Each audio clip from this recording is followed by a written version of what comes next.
చిగురింపజేయబోతూ ఉన్నాడు. ఆ హరోను కర్ర చిగురించినట్లుగా నా కర్రని నా దేవుడు చిగురిస్తాడు. నీకు అన్ని వ్యతిరేకంగా ఉన్నప్పుడు, నీ జీవితాలు అన్ని పడిపోయినట్లుగా ఉన్నప్పుడు నువ్వు పలకవలసిన మాట వాగ్దానపు వాక్ అయి ఉన్నది.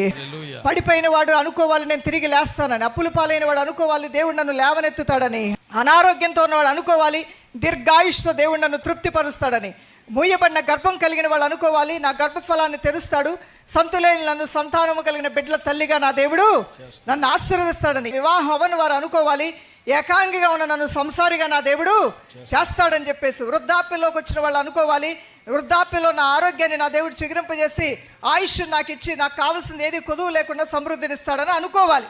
అలా కాకుండా ఎప్పుడు చింతతో బాధతో అన్నీ నేను పోగొట్టుకుంటాను, అన్నీ ఆరోగ్యం పోగొట్టుకుంటాను, నేను ఎప్పుడు చచ్చిపోతానో నా గుండెల్లో దడొచ్చేస్తుంది, రేపు ఎల్లుండో నేను చచ్చిపోతానేమో, అప్పులు పాలైపోతానేమో అంటే నువ్వు ఏది భయపడతావో అది నేను ఎత్తి మీదకి వచ్చే అవకాశం ఉంది.